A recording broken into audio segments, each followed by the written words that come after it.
popcorn. We are two niggas spoiling movies. Yeah.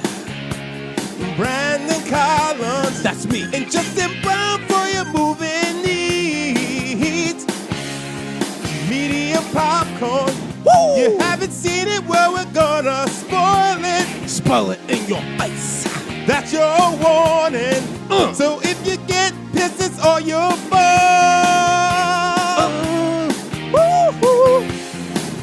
Black love is all we want in this life. I'm Eddie Collins. Guys, and I'm Justin Brown. And we are Media Popcorn. Spoiling movies, as always. But we're not really spoiling this movie because it came out years ago. 2020. Yeah. The Year of Darkness. Actually, this came out right before, though. This came out right before The Year of Darkness because this came out on Valentine's Day, 2020. Very small picture, directed and written by Stella McGee, starring Issa Rae, LaKeith Stanfield, Lil Ray, Howry, Courtney B. Vance, and, of course, Tiana Parrish.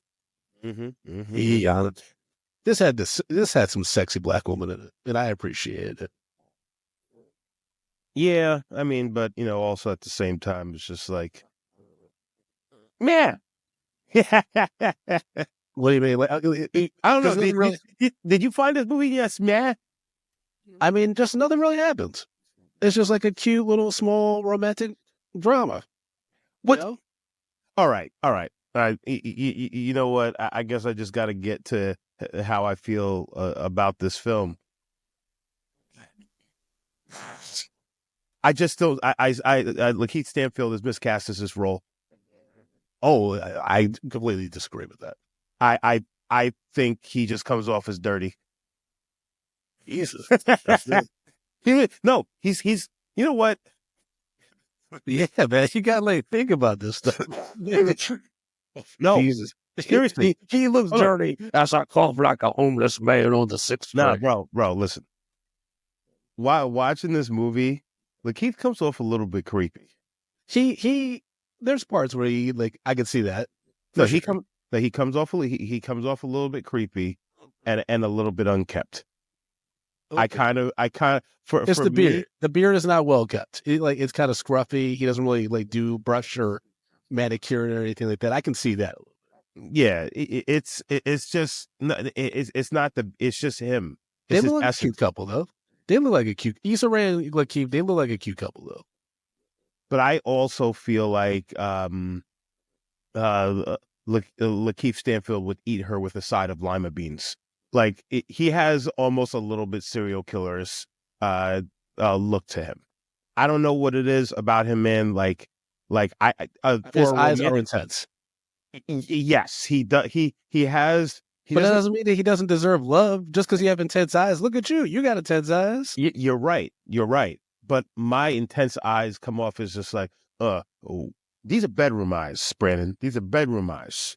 What LaKeith has is chop you up eyes. He stares through your soul because he's trying to find the right thing to say because, he needs to lure you into his van. Okay. I think that's a bit much. I don't believe LaKeith as a he didn't have to do much. He was kind of like playing a reporter for the New Yorker or whatever, like the New Republic. He's just doing little stories and stuff like that.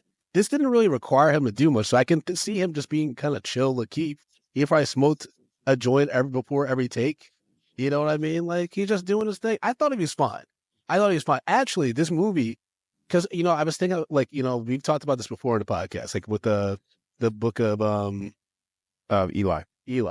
No, not the book. No, that's what Denzel.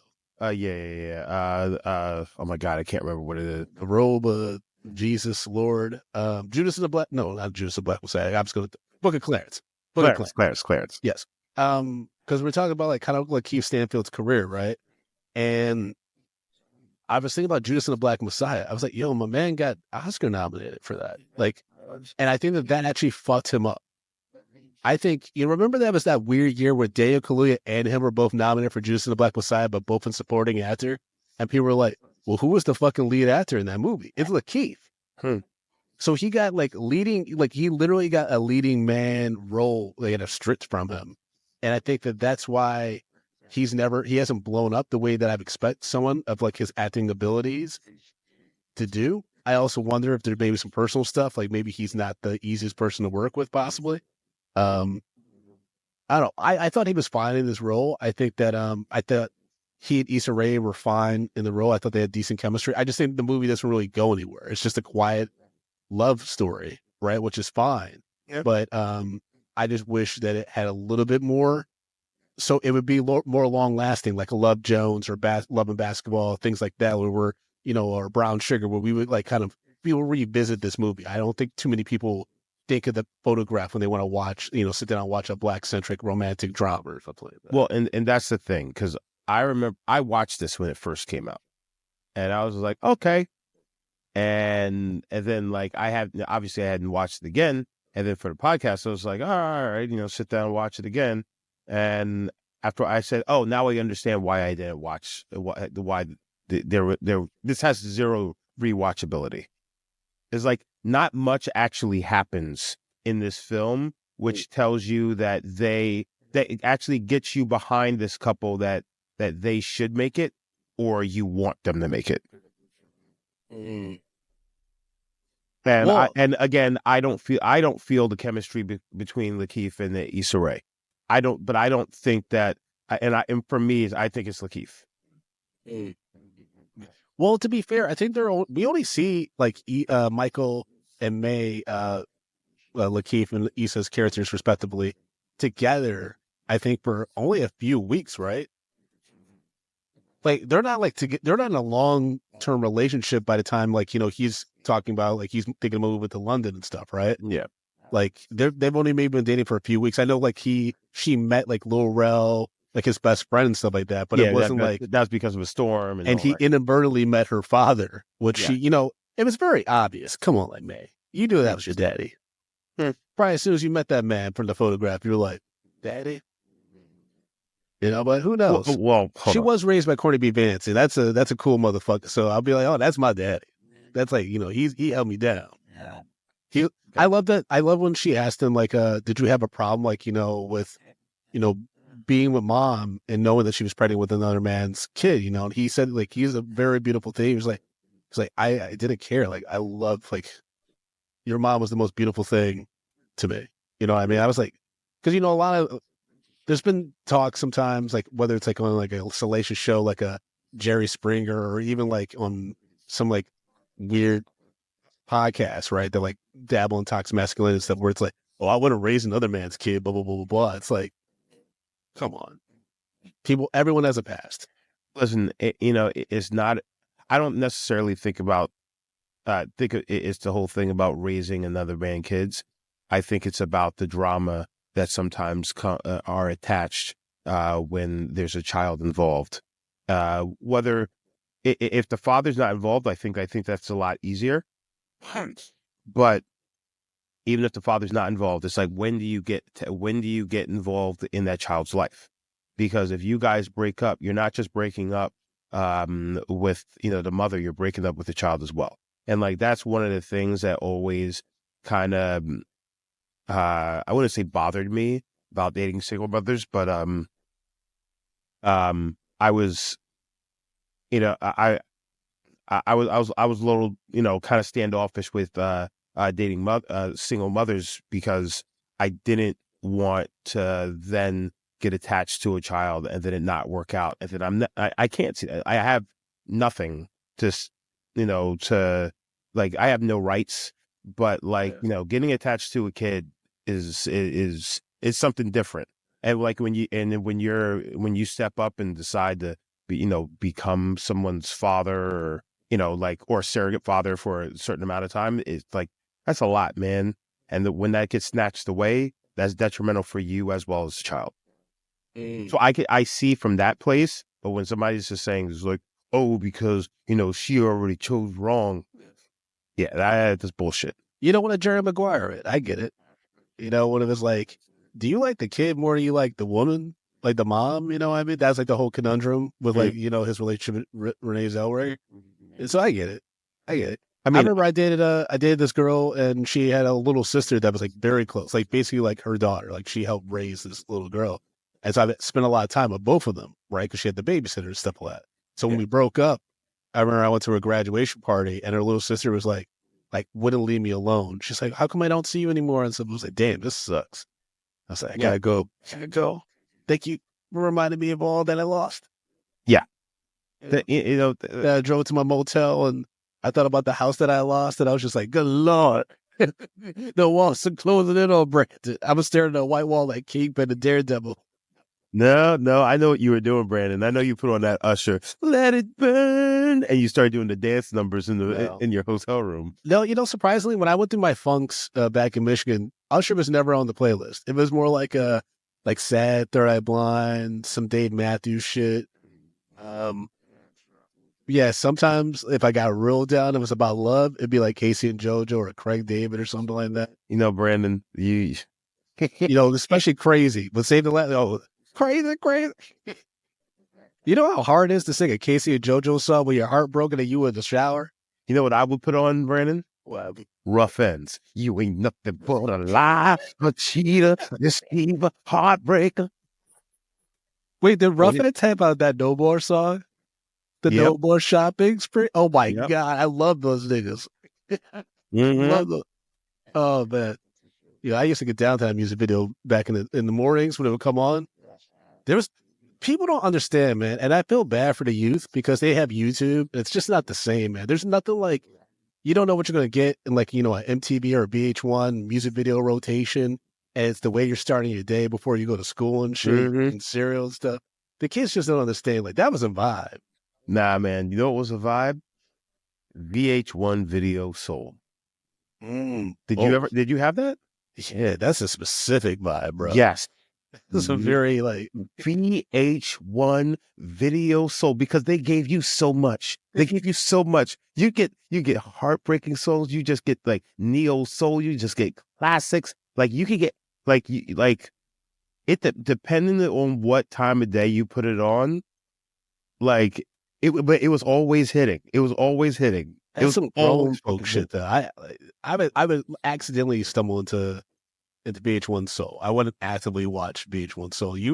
But you also were raised by a much older father and stuff like that. So I guess that you would have my mom was much older too. My mom was 35 when she had me. So I have older parents, but still but when I was in college, we all listened to it. It didn't, if you turned it off in one's house, in one room, you'd hear it in the next room. It was just the soundtrack. That station was just and I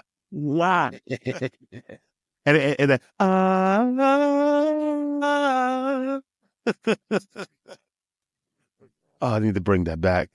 They're not. I know They're all done. They're all done, man. It's over. It's over so much. But it's not over for Black love, which is what I do appreciate about the photograph.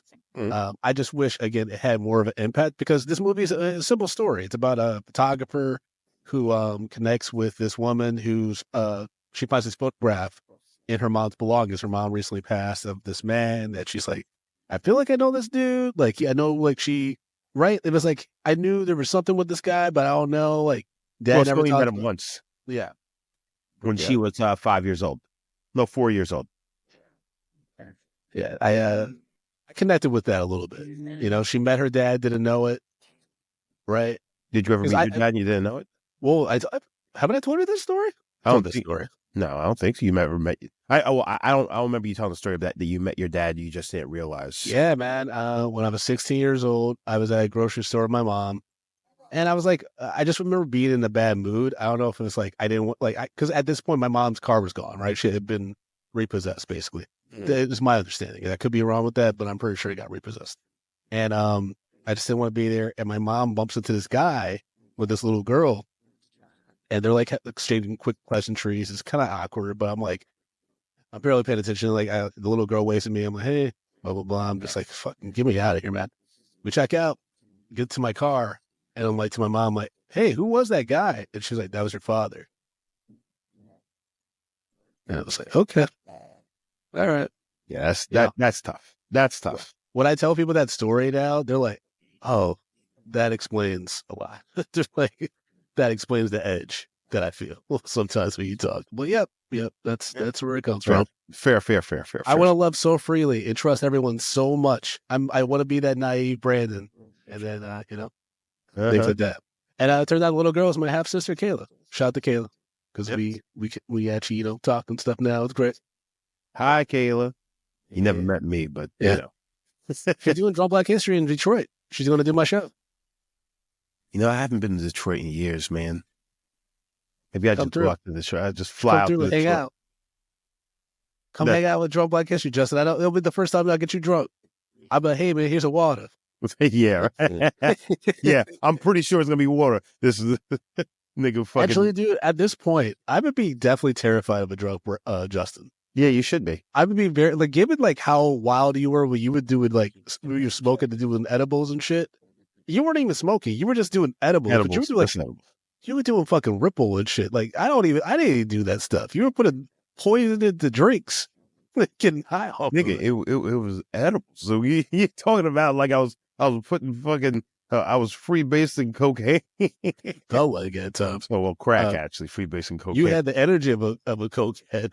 You were fucking out of your mind. Yeah. All right. So the photograph. Yep. You know what it is?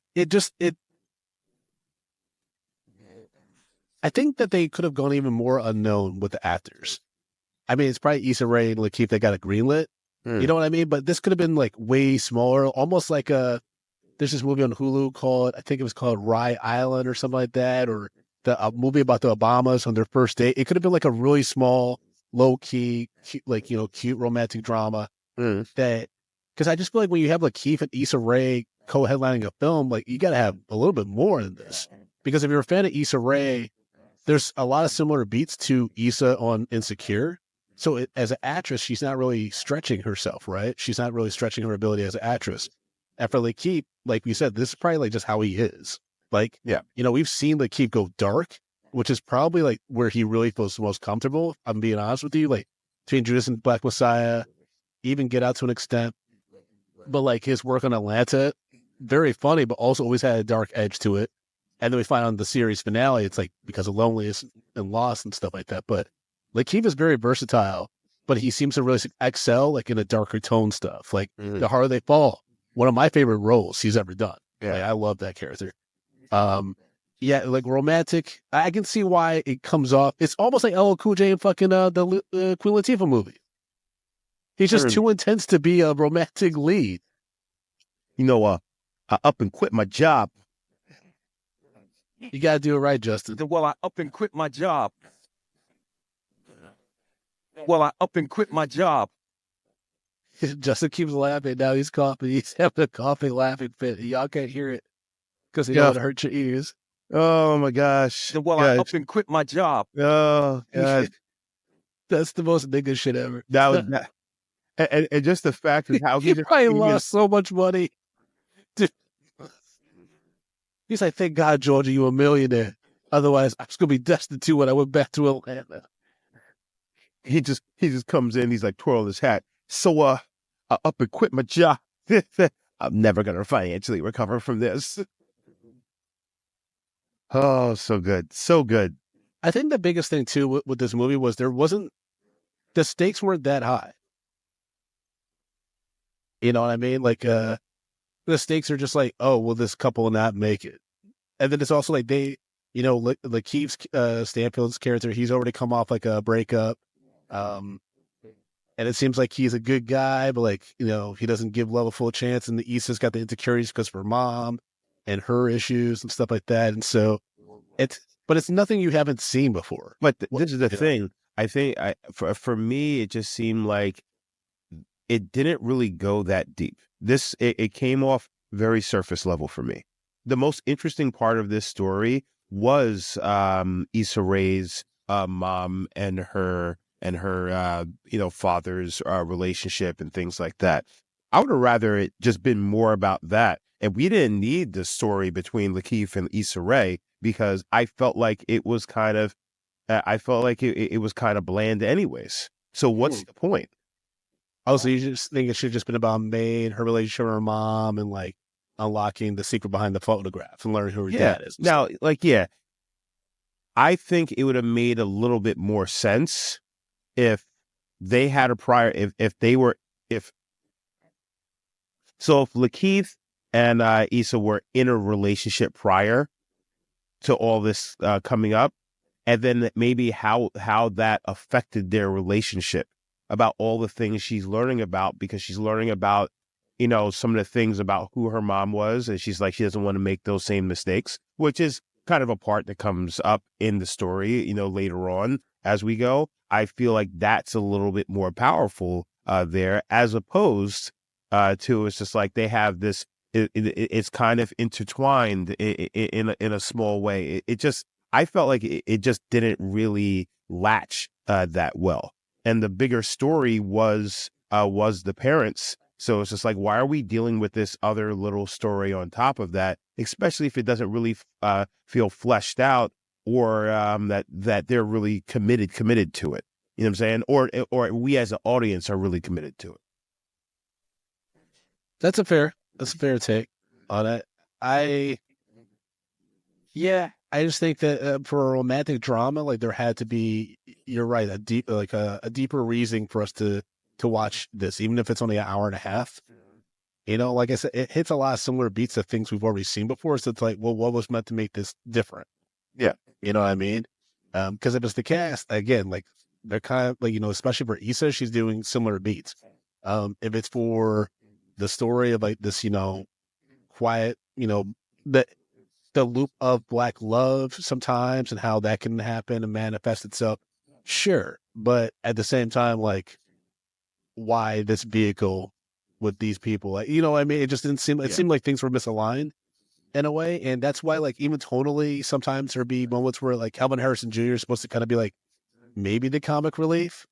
But even then, it's like kind of distracting how good looking he is. And then you're just also like, he kind of disappears, and you're like, oh, okay. You know what I mean? Well, he pops in and out. Yeah. And he's hooking up with Issa Rae's friend, he's 24 years old, and it's all of that. It's kind of like whatever, if they wanted. So I felt like it's almost like,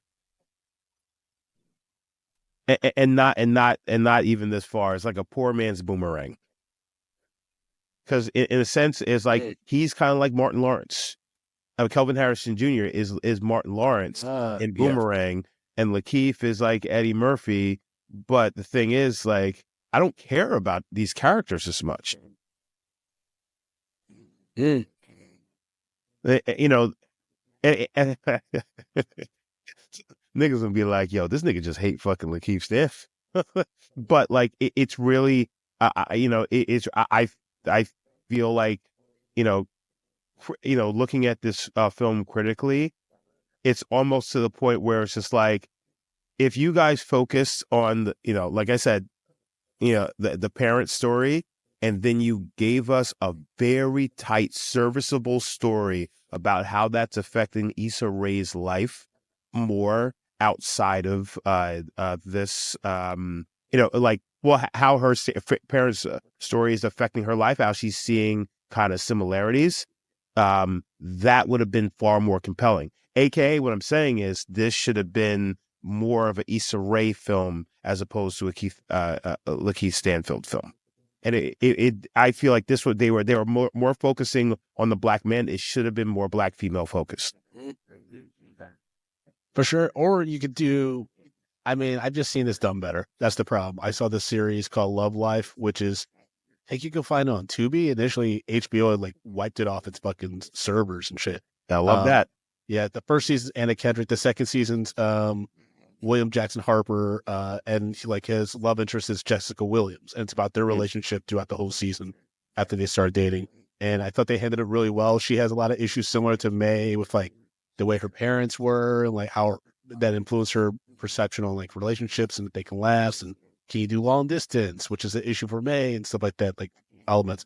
But it's just done so much better, and you get time, like, cause it's a 8-episode season, so you get to see the evolution of the relationship, and even post the happy ending, so to speak, and like what really happens, And I think it's just hard to do that, but also, I don't know, because the movie's not even like it feels like it wants to be all these different things. It wants to be Brown Sugar. It wants to be Love and Basketball. It wants to be Boomerang. It wants to be all these things, and it ends up being nothing. Yeah. Right? Because I was thinking about the Drake and Kendrick conversation where, like, they kind of clown Kendrick in this, in like, this is the time when like people are kind of clowning Kendrick, be like, oh, he's a little bit too serious, or, he's, he makes me feel bad or whatever. And there's like, Drake is like a friend, he's a friend that, you just knew back at home. He knows the vibe. He's like, he's just tapped in on everything. Like, yeah, he's tapped in on stuff. Yeah. Yeah. That's my Drake impression. This is Drizzy, baby. Rihanna, call me. Stop it. Stop it. Stop. That wasn't good. Please, That's no. not good. No, it's not. Oh, good. I was going to try something else. No, please don't.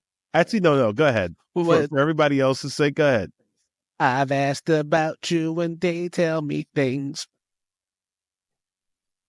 Well, okay. You keep looking at me. You just shutting me down with your looks. I didn't say nothing. You didn't have to.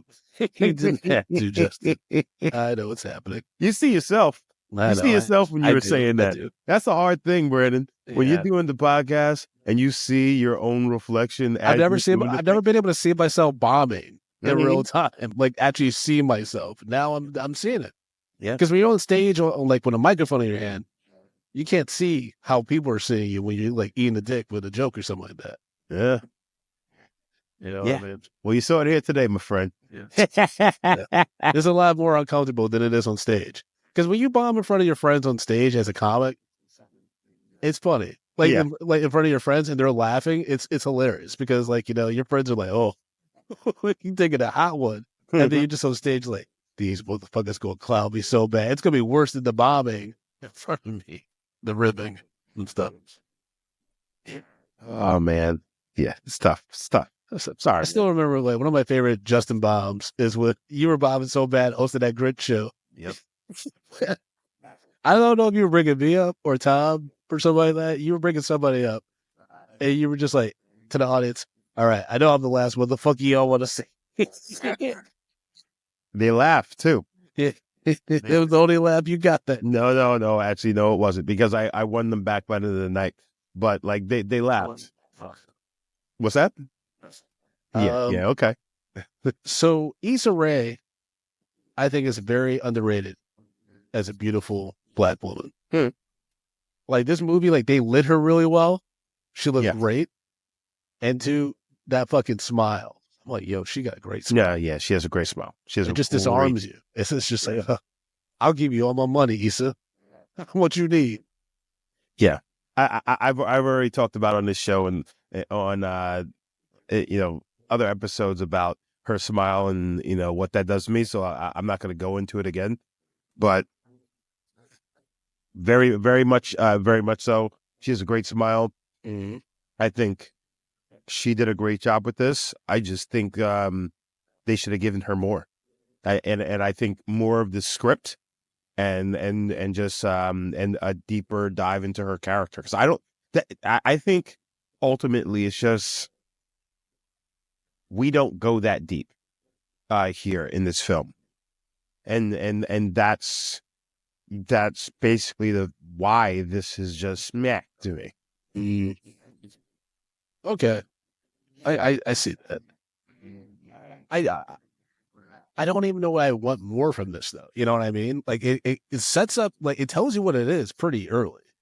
Like, it never sets it up to be this big mystery or like there's firecrackers or there's a lot at stake. It's pretty steady the whole fucking time, which I think is like what makes it kind of an awkward watch, because you're like, is something going to happen? And then you're like 70 minutes in, you're like, there's only like 20 minutes left. They're having a fight about him going to London in long distance. Okay. Is it going to be bigger than that? Is she pregnant from that person I did hooked up? Like, no? Okay. Okay. I don't know. I don't know what the issue is. When she finds out Courtney B. Vance isn't her biological father, she handles it pretty well. I mean, it's tough though, because when you look at your biological father, he was not like Rob Morgan's a bad looking dude or anything like that. But, he's got the weird little buzz thing going on, like, half his bald and scruffy, and, like, he looks like he could be LaKeith's daddy. it's a little confusing. And you go like thinking Courtney B. Vance and his cool swagger. Courtney B. Vance has never not looked cool in a movie. He's never not looked smooth. Even my preacher's wife or whatever, and he's disheveled and stuff. He still looks pretty damn good. And so to know you go from that to Rob Morgan, that's a bit of a mind fuck. But this is also city folk to like, real like country folk. yeah. So like, he's far more, buttoned up. That's all. Now, in her letter, May's mom told Rob Morgan's character Isaac, like the true love of her life, that like he was the father of May, right? Yeah. Do you think when they saw each other, when like he met May that one time before, like she's an adult, do you think he knew that was his kid? Well, he said he's like he felt like he felt that she may have been, but he didn't want to. He was too afraid to ask. Get that? Well, and I think that was because he didn't want to fuck shit up for her. Which like I could see. It's funny because like Paul and I watched this together, and like Paula, I feel like at some point Paul's just like, I feel like you're gonna have a kid that sort of pop ups.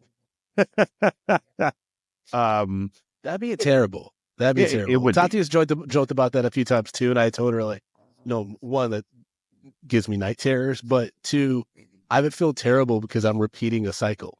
You know what I mean? Like for me personally, I would feel like that. But sorry, I didn't mean to cut you off. No. I get exactly where you come from. But I like in my dating past, when I always maintained some sort of relationship, open line of communication, that was a complete piece of shit. So I could always make sure I know, but like, we were just talking about, I was like, how upset I would be to find out that I have a child out there that I never knew about. I would be devastated. I'd be angry.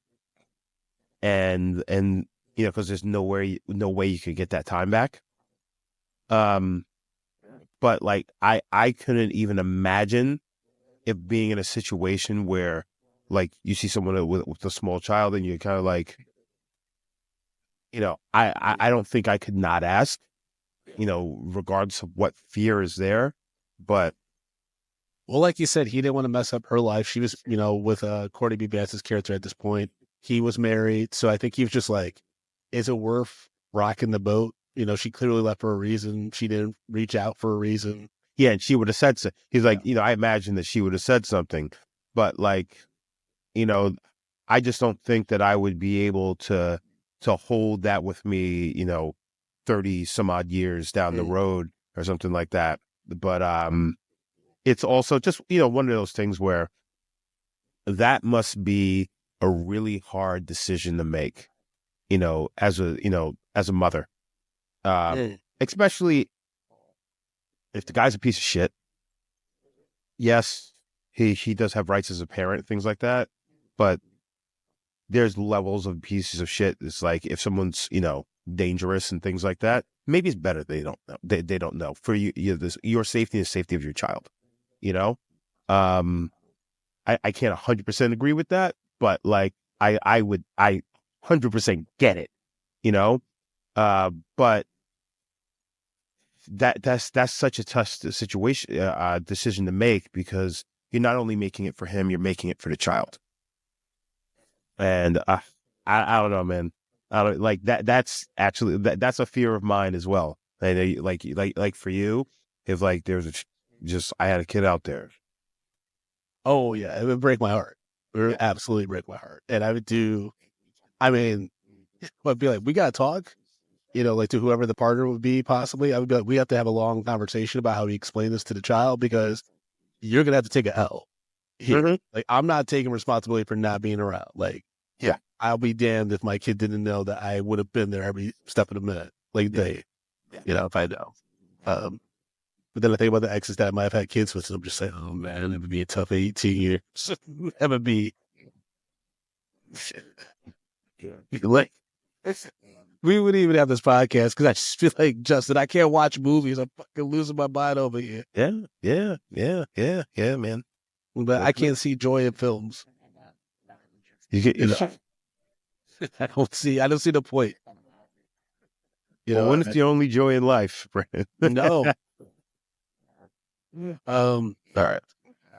So, we didn't talk about Lil Rel and Tiana Parrish's characters because they're the like Kyle, played by Lil Rel, is the best friend of Michael, LaKeith's character, and they're like this black couple that have 2 kids and stuff like that. And they're kind of like a steady couple.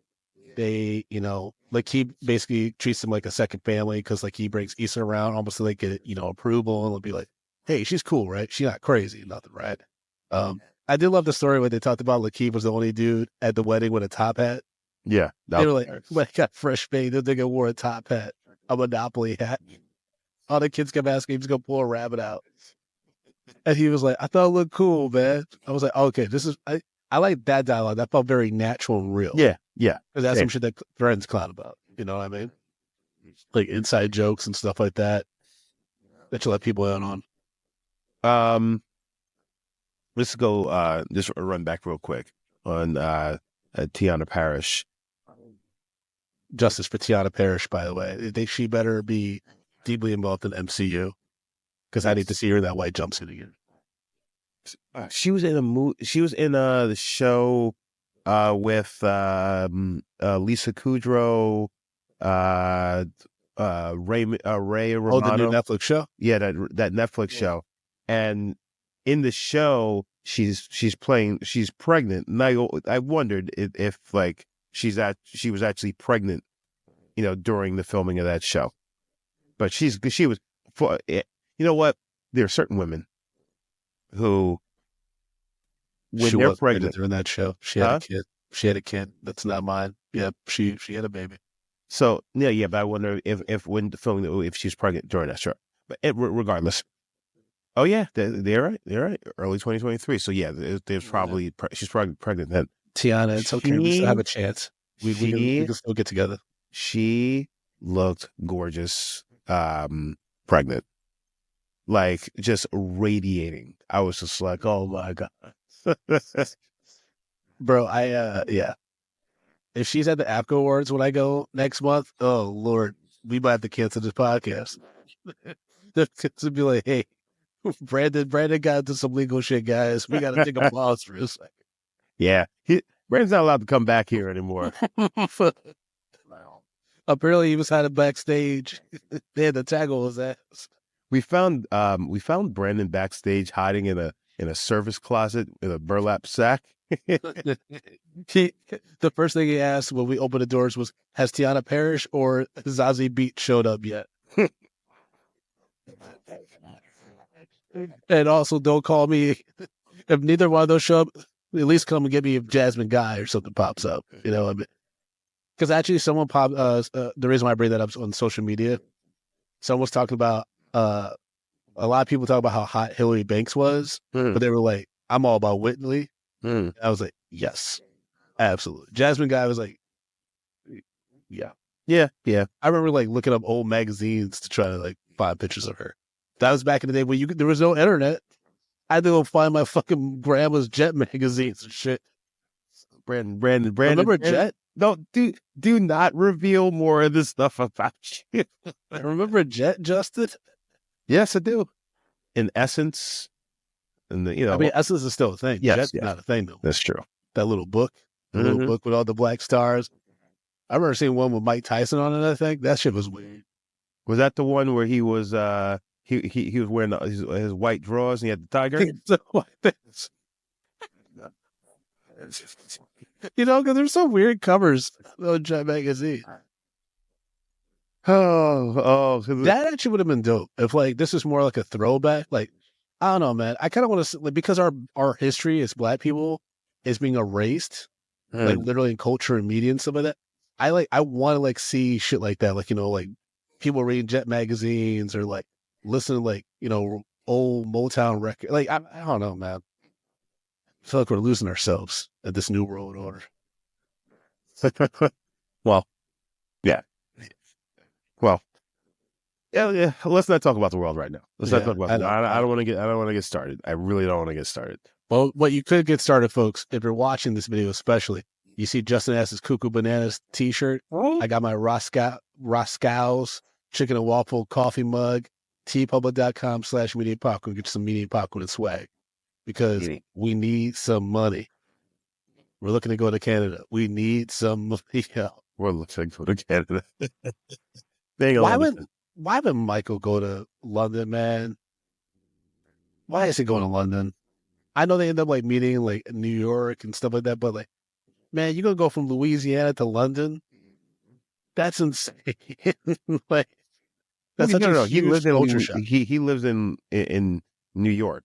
I thought he lived in Louisiana. No, he was doing that assignments in Louisiana. Yeah. Got it. Okay. So the assignments in Louisiana, he lives in New York. And so May lives in New York too, right? Yes. Okay. They were just both down New Orleans. Got it. Okay. No. May's roots are from New Orleans. Yeah, that's and it just so happens to be the same guy. You know, her father knows LaKeith. Like that was a little bit. When they showed up at the same time, and he was like, "Oh, you." And it's like, damn. I just blocked the call too. Shit. All right. Yeah. Yeah. That's it's weird. That's the worst. That's the worst when you ignore someone's call and you run into them. The worst is when you ignore someone's call, you run into them, but they've been watching you and they saw you ignore the call. And so you like have to like double. Not only do you have to be like, oh, like I was going to get back to you, blah, blah, blah, and have that conversation now, but you also have to, answer for the fact that they saw you block their call. They're like, oh, well, I had to get this croissant so quick. I can't handle it. No, the question is, did they see you look at your phone and go, nope? That's the worst, man. That would be terrible. That would be terrible. That would be terrible. Be rough. Not today, crazy one. Oh, man. Yeah, that'd be uncomfortable. I would be like, oh, no, I made that face because, I got sciatica. My ass hurt. That's what you go with? Well, I'm terrible at improvising. You're a terrible liar. Be like, your ass hurts. That's why you blocked my call and screamed out, I don't want to see that bitch. Brandon, I literally have heard you get caught up in saying, and you just say something like, don't. You literally say, dough. That is true. I'm really bad at improvising. It's gotta be a lot of places, but nowhere good. Man, I went on the worst like improvised audition not too long ago. It's just put a bunch of like improvisers, and like quote unquote improvisers into a room together, and it's like 14 of us. And they're just like, okay, so this is the thing, and just go. And there's no structure. Everyone's in there just trying to yell and just say something funny. And I was just like, I'm not doing this. I'm just not doing this. I'm like, I don't want this job at that much. Yeah. Did you just leave, or did you just like stand there? I kind of tried to chime in, like 3 times, like 2 or 3 times. And someone like literally over talking, I said, what the fuck am I even doing here? Because I knew what was going to happen. And it was just like, this is because it was already starting to show like, oh, this is a bit of a clusterfuck. And then everything started showing like, oh, this is more and more of a clusterfuck. I'm just like, do I really want to even bother, doing this and performing? And then once it started, I was just like, yeah, no. Yeah. It sucks. It's just a waste of your time. Oh, that's unfortunate. Yeah. But at least you got to experience it, I guess. Mm-hmm. All right. So this is produced by Will Packer, who is a famous Black producer. He's done like a lot of great films, like Think Like a Man, Girls Trip, and that movie Little. He also produced the infamous Academy Awards where Will Smith slapped Chris Rock. The best. Yes, yeah. So it's I don't know, man. I wish that this movie maybe had leaned more into either the historical drama portion, which isn't really that historical because May's parents are like from the 60s, so it's not like you were going too far back, Yeah. right? But I No, I don't know. think it was the early 90s or late 90s, something like that, It's the right? late 90s. No, I'm talking about when they first started, like when they were kids and stuff, right? Yeah, with May and it was in the 90s. Damn. Why'd they look like that though? What do you mean? Why they look like They look like they were dressed like Mad Country at the beginning. it was the 90s? Yeah, but they look like younger, like I'm talking like 60s night. I don't know. Maybe just in the South, they don't have many clothing choices and a lot of pickup trucks. It was, you talk about Louisiana in the 90s, bro. I wasn't down there until the 2000s, so Yeah, I mean, well, listen, hold on, and nothing against the South, but like a lot of the high fashion stuff you saw in the bigger cities.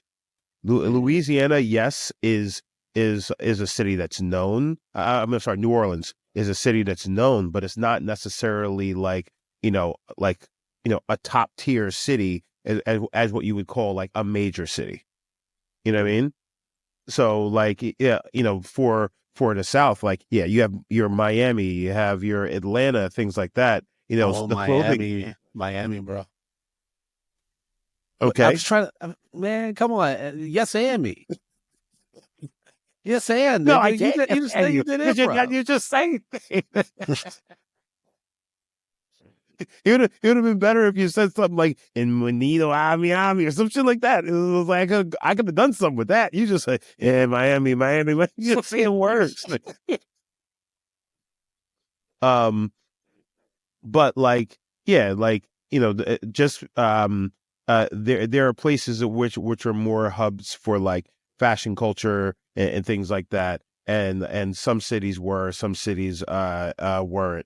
And some cities were also a little rougher, in the 90s, certain whatever times. So, I mean, in, New Orleans, especially in the 90s, much like New York and Miami were, Chicago were pretty rough.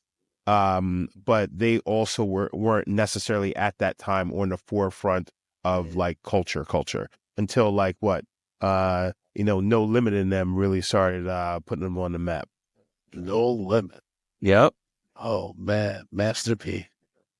It's fucking Juvenile. I know pussy ass nigga. You understand? I'm a rapper, but I'm still a gorilla. No Limit Records. Let's see. Who was on it? All right. Silk the Shocker. Master P. Yeah. Snoop Dogg at one point.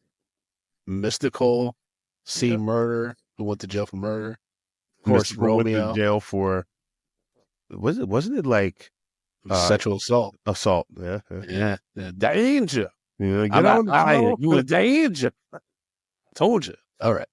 Folks, we did get some Patriot thoughts on the photograph. Remember, we signed our Patreon at patreon.com/MediaPopcorn. You're guaranteed to have your thoughts and reviews of that film we're talking about right on that episode. So, first up, we have Brooklyn Shoebay, Keisha, who wrote, "It was one of the last movies I saw in the theater before COVID shut everything down. I thought Issa and LaKeith had great chemistry, and I thought it was a real grown-up type of romance. Sometimes the drama of developing relationships isn't always over the top, and I think the movie captured that." Fair enough. Okay. Fair.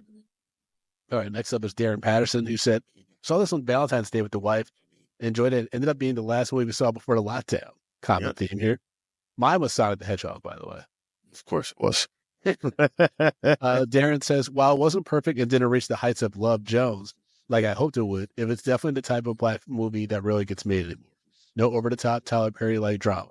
No black trauma, no stereotypical hood shit, just two upper-middle-class black people falling in love. I give it a medium. P.S. If you're into slow burn, thoughtful, introspective, romantic movies with black leads, I highly recommend Southside with You, if you haven't seen it. Really great film that got totally slept on when it came out." Yeah, that's the movie I was telling you about with it's like Barack and Michelle's first date. Gotcha. Which, I don't want to like add to the gossip mule on this, mill or whatever the fuck it is, but I've heard from like reputable press and media sources, Mm. like, you know, like following them and stuff, that they might be getting divorced, bro. Yeah. That'd be sad. Still sad. Listen, man, it is what it is. I know. Folks, don't get mad at me. I'm just relaying stuff. Okay. Next, last comment is from Erica, who wrote, I really want to love this movie being a black romance, but something was lacking. The constant flashbacks felt a little clunky, and the romance between Issa and LaKeith wasn't fleshed out enough for me. The cinematography was gorgeous. Just wanted a better storyline. And then Brooklyn Shoe Babe actually replied to this and said, if I remember correctly, there was something missing, possibly cut for time. So, nothing came up in, our producer Yuvia's research on that. So, maybe this was the story. Maybe it was focused on Issa's character. They were like, this is a little bit too, straightforward or whatever. Let's shake things up and add a guy. Who knows? But there were some letterbox reviews that Lluvia found before we give our official review. Oh, boy. The first one's from Allison, who wrote, to be kissed by LaKeith Stanfield in Dead Mom's Abandoned Dark Room. That's some dark shit, Allison. Yeah. Didn't even give a star rating, just posted that. I mean, she's got a point. Cole Duffy wrote the 3 out of 5 star review. No abusive husbands, no violent trauma, no histrionics, no Tyler Perry running around screaming in a terrible lace front. Just 2 people fall in love, and it's refreshing. The photograph is a low-stakes romantic drama that, while not a masterpiece, is a small delight from beginning to end. Yeah. All right. And the last review that was pulled from Letterboxd is from Luca Mastrola, who in this 3 out of 5 star review wrote, it's like a Nicholas Sparks book movie adaptation, but made it with black actors, and actually an enjoyable one. Even if the script sometimes is cringe and the story doesn't really go anywhere. But like Keith Stanfield and Kevin Harrison Jr. in the same movie, you didn't really do that. I feel very attacked. And you also decide to add Issa Rae, and that's just so disrespectful on so many levels. I mean, they're all so beautiful and talented. I feel like shit. I'm shit. Why do I even exist? Oh, Luca. Well, at least you know who you are. This is where you stand, baby. I mean, when you compare yourself to those people, yeah, you're going to feel like shit. And then they didn't even mention Tiana Parrish, who's the best looking out of all of them. Tiana Parrish. Man, I swear to God, man. What you gonna do, Brandon? I don't know. What you But gonna I just, do? alternate universe Brandon is with Tiana. I just know that in my bones. I don't think so.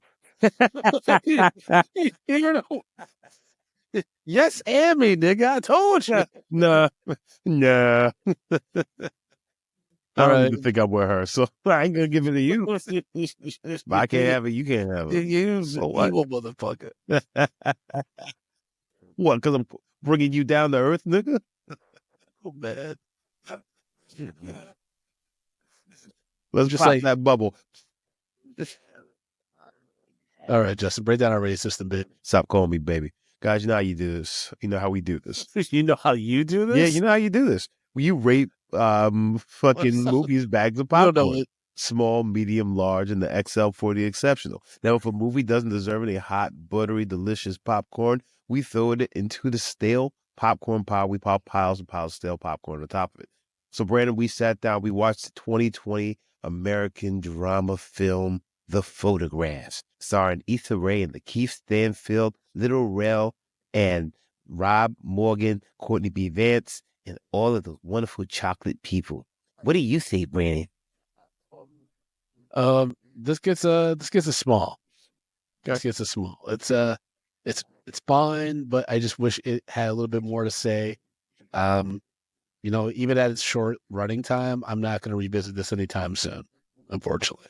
Fair. Even with a strong cast, it's just there's no need to repeat. Fair. Justin? Yeah, I'm gonna give it a small as well. I just, like I said at the beginning, I felt it was just meh. I think they could have done some things with the story that could have inserted a little something that would have gave it a little bit more staying power. But I think this the way it was, well, I mean, it was nice, but it was just the rewatchability is very low. All right, folks. Well, that's a review on the photograph. As always, you can follow me at Frodo_Blackens on Instagram and Threads. I got a lot of show dates coming up, Drunk Black History shows, 420 shows, some other shit that I'm doing. So all that stuff can be found on ProtoBlackens.com, or Drunk Black History shows info can be found on drunkblackhistory.com on the new and improved website.